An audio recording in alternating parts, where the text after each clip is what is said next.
Feel like you won the spot over there at right tackle, or? No, I mean, we don't talk depth chart or anything. That's a great question for Coach Helton. There's no depth chart in my eyes. I'm just coming out here ready to compete every day. What do you feel you've improved most over the spring practice? I think a lot of it's been play speed.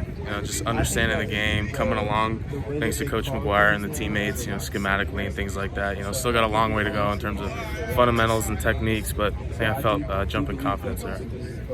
Coach McGuire was talking about how impressive your football IQ is. Thank you. How have you developed that over your football career? I think part of it's just kind of loving football, just like always watching it, always looking at tweets or clips or film or whatever. I think just the more you see, the more you take in, the more you're aware of, and just another year here on campus, just keep developing that, keep adding to it, and keep learning. Is there any particular lineman you watch?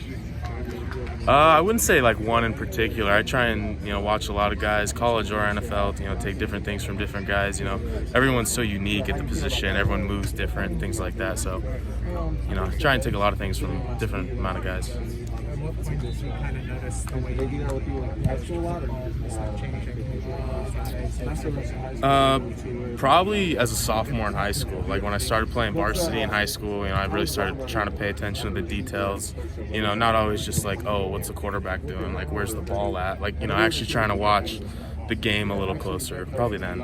How much did it help watching someone like Elijah last year? Yeah, that was a tremendous help. Him taking me under his wing, getting to be close with him on and off the field, just watching him work day in and day out was, a sight to see. He was a dominant guy and he was a consistent guy and he had a great work ethic. So, I definitely learned a lot from him and appreciate him.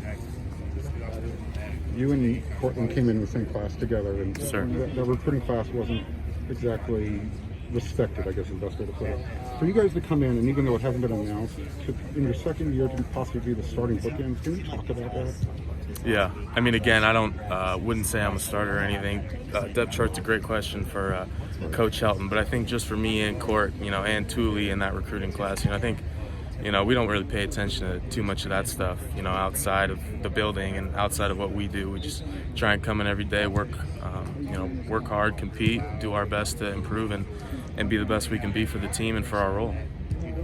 How did you feel about your scrimmage on Saturday? I felt good. I mean, like usual, there's a lot of things to correct. There's, good things to build on. There's bad things to fix, There's always, you can look at it both ways, So, yeah. With this defensive line with Drake Jackson, Corey Foreman, Nick Figueroa, Sure. What are some of the challenges that they're bringing to you? I mean, they're all definitely unique. They've all got their own set of moves and skills and strengths and things like that. But one thing is, they're always going to compete. They're always going to be giving their best effort. Some of those guys are just a pain to block just because how hard they compete and how hard they go. And like I said, they're all unique. They've all got a special skill set and a special set of moves that, they work and counter each other off of. So, it's a task every day to come and compete, and I love it. Is there anyone in particular who gives you a harder time than another? There's no doubt Drake's really hard to block, but I think Thule's absolutely a stud, and I think Nick's had a great camp. Hunter's a competitor on the edge. There's just a ton of guys are great. Thanks, man.